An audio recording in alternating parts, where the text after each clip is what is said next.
I'm sitting in my apartment right now, staring at the same spot on the wall I've been staring at for the past 3 hours. It's been 2 weeks since Emma told me she didn't want to see me anymore, and I still can't quite process what happened. I'm 29 years old, work as a software developer, and I thought I had finally found someone who got me. Turns out I was wrong, and the reason why has been eating me alive ever since.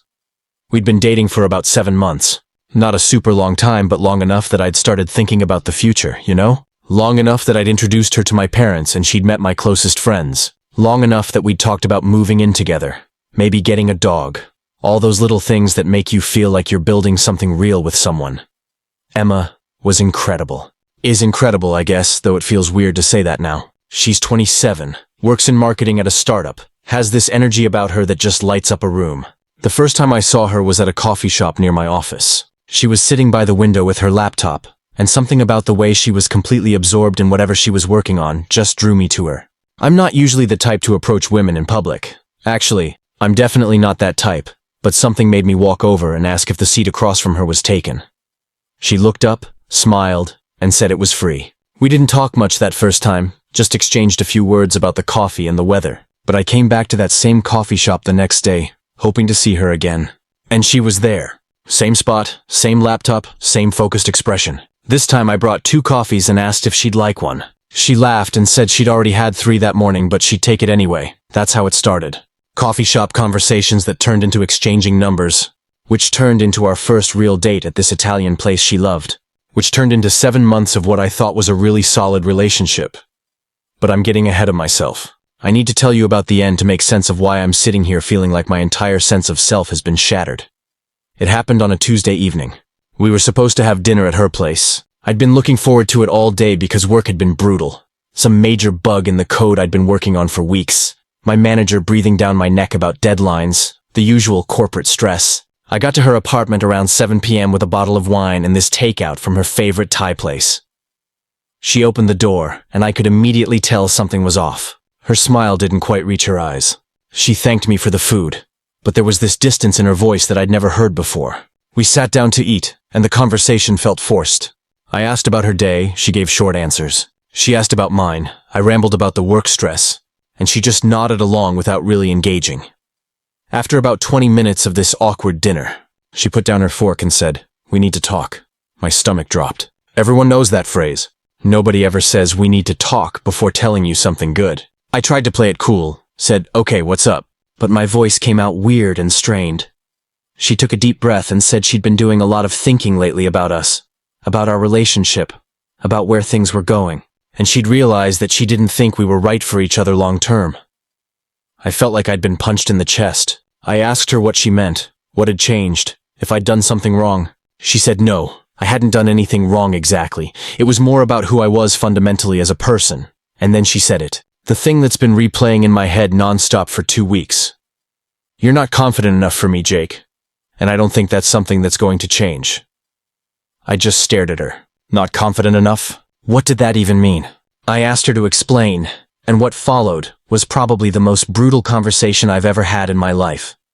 She said that over the past few months, she'd started noticing things about me that bothered her. The way I always asked her opinion on everything instead of just making decisions. The way I apologized constantly, even for things that weren't my fault. The way I'd defer to her on where to eat, what to do, what movie to watch. Always saying, "whatever you want," instead of having my own preferences. She said that at first she thought it was sweet that I was so considerate of her opinions. But over time, it started to feel less like consideration and more like I didn't have a backbone. Like I was afraid to assert myself or have my own opinions, in case they conflicted with hers. She brought up specific examples that made me want to disappear into the floor. Like the time we were at a restaurant and the server brought me the wrong dish, and I just ate it anyway instead of saying something. Or the time her friend made some condescending comment about my job at a party, and I just laughed it off instead of standing up for myself. Or all the times she suggested doing something and I'd just immediately agree, never pushing back or suggesting alternatives. She said she needed someone who could match her energy. Someone who had strong opinions and wasn't afraid to disagree with her sometimes. She said she felt like she was always the one driving the relationship, always the one making plans and decisions, and it was exhausting. She needed a partner, not someone who just went along with whatever she wanted. The worst part was when she said she felt like she couldn't respect me anymore. That word, respect, it hit me like a truck. She said she'd tried to ignore these feelings, tried to tell herself it didn't matter, but she couldn't shake the sense that she needed someone stronger, someone more self-assured. I didn't know what to say. Part of me wanted to argue, to defend myself, to tell her she was wrong. But another part of me, the part that's been growing louder over the past 2 weeks, wondered if she was right. I asked her if there was anything I could do, if I could change, if we could work on this together. She shook her head sadly and said this was about fundamental personality traits, not behaviors that could be modified. She said she cared about me and thought I was a good person, but she needed to be honest about what she needed in a relationship. I left her apartment in a daze. I don't even remember the drive home. I just remember sitting in my car in my parking garage for probably an hour, staring at nothing, trying to process what had just happened. The first few days after the breakup were a blur. I called in sick to work, which I never do. I barely ate. I replayed every moment of our relationship in my head, analyzing every interaction through this new lens she'd given me. And the more I thought about it, the more I realized she was right about a lot of things. I am someone who avoids conflict. I do constantly defer to other people's preferences. I do apologize for things that aren't my fault. I've always thought of these traits as being considerate, being easygoing, being a good partner. But Emma's words made me see them differently, as weakness, as insecurity, as a lack of self-worth. I started thinking about other relationships I'd had, other friendships, other interactions in my life. The pattern was there. In college, I was always the guy who went along with whatever the group wanted to do. At work, I'm the one who never pushes back on unreasonable requests from managers. With my family, I'm the peacekeeper who avoids any kind of confrontation. I'd always told myself this was just my personality, that I was naturally more laid back and agreeable than other people. But what if it wasn't a personality trait? What if it was a flaw? What if Emma wasn't the first person to notice this about me? Just the first person brave enough to say it out loud. I called my best friend Mike the day after the breakup and told him everything. Mike and I have known each other since high school. He knows me better than almost anyone. I asked him point blank, am I really that lacking in confidence? There was a pause on the other end of the line that lasted way too long. Then Mike sighed and said, man, I love you, but yeah, kind of. I've always noticed it but didn't think it was my place to say anything. That hurt almost as much as the breakup itself.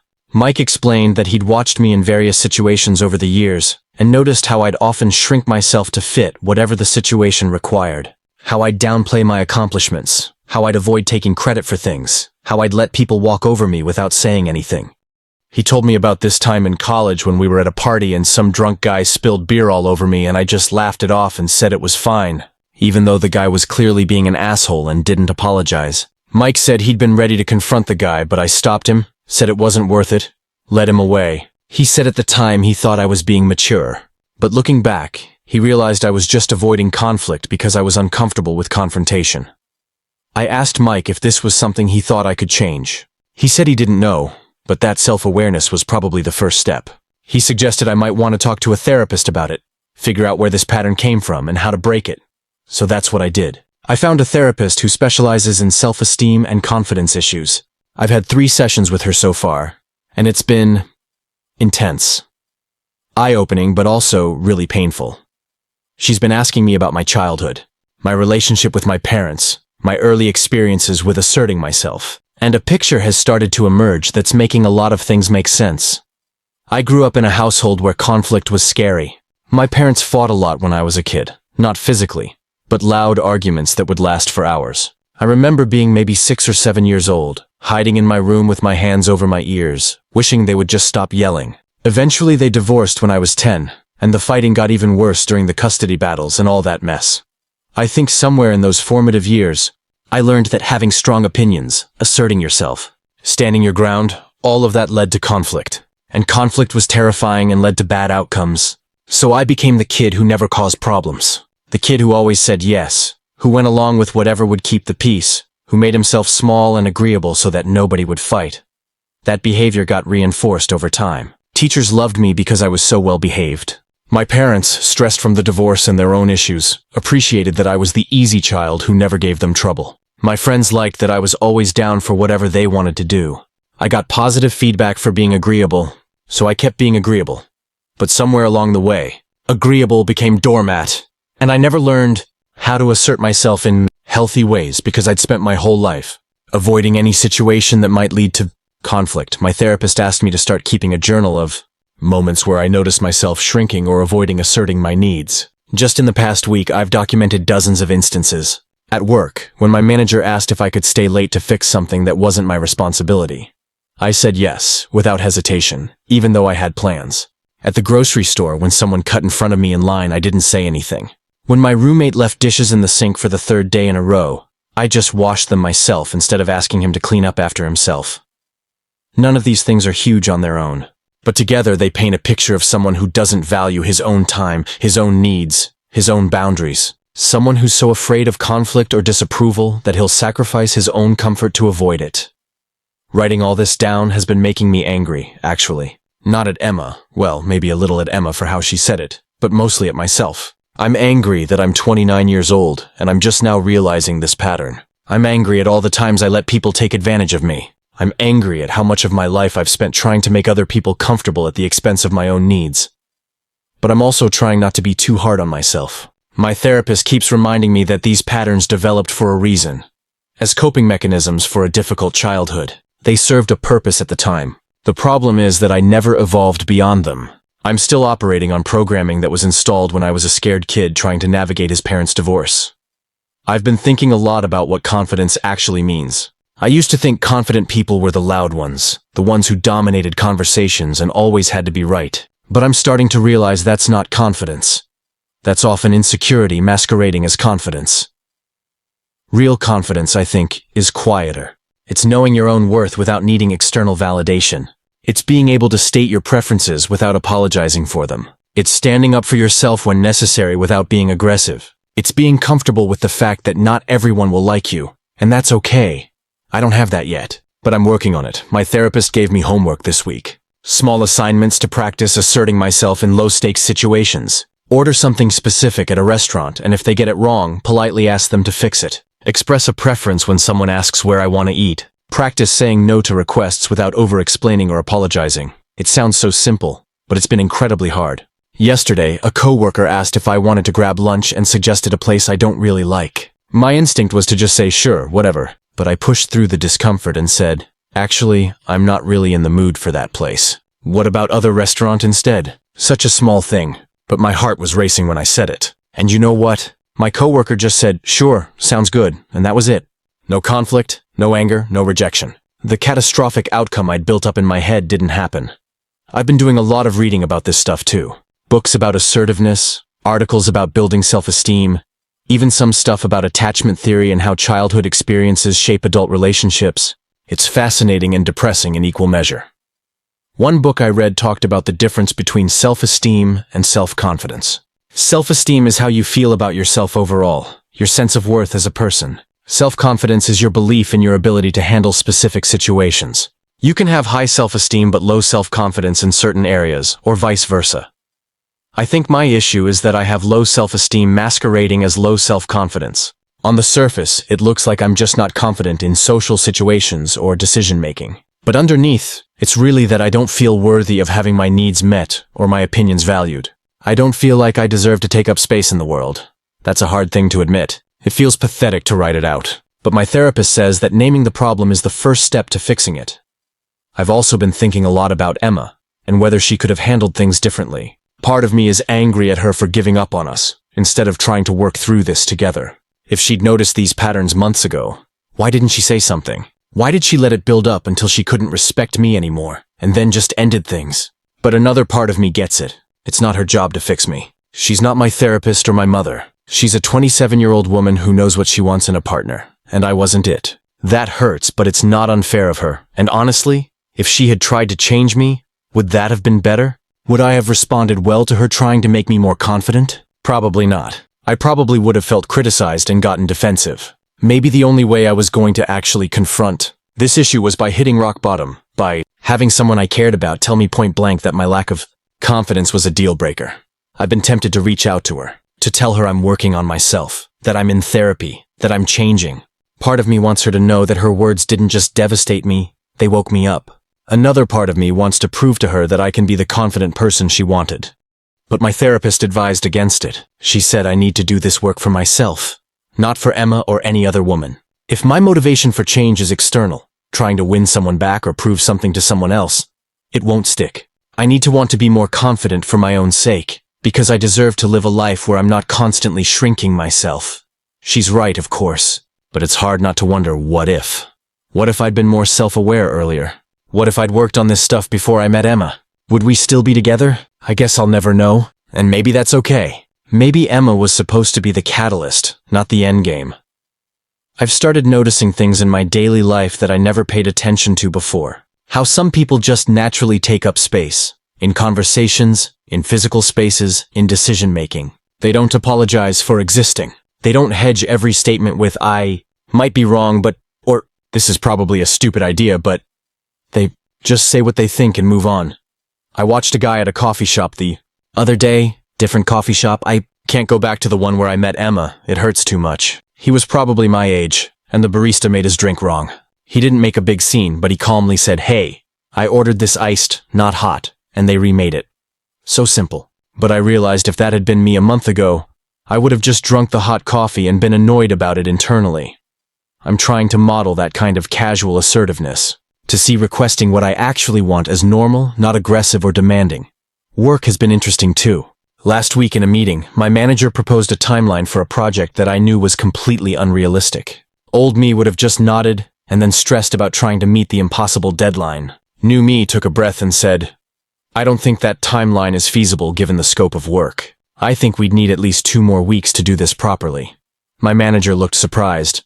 I've literally never pushed back before. But he said, "Okay, let's adjust the timeline." And that was it. No anger, no consequences, just a more realistic deadline because I spoke up. It felt good. Scary, but good. I've also been working on expressing preferences in small ways. When friends ask where I want to eat, I actually suggest places instead of saying, "I don't care." When my roommate asks if I want to watch something, I tell him what I'm in the mood for instead of defaulting to whatever he wants. Again, these are tiny things, but they're helping me practice having and expressing opinions. The weird thing is, I'm realizing that I do actually have preferences and opinions. I'd just gotten so used to suppressing them that I'd convinced myself I was naturally just easygoing. But I'm not really. I have thoughts and feelings and preferences like anyone else. I've just been too afraid to voice them. My therapist and I have been working on where that fear comes from. Beyond the childhood stuff, I think there's also this deep-seated belief I have that my worth as a person comes from being liked. That if I'm not pleasant and agreeable all the time, people won't like me. And if people don't like me, then I'm worthless. It's a brutal belief to hold, and I'm not sure where it fully came from.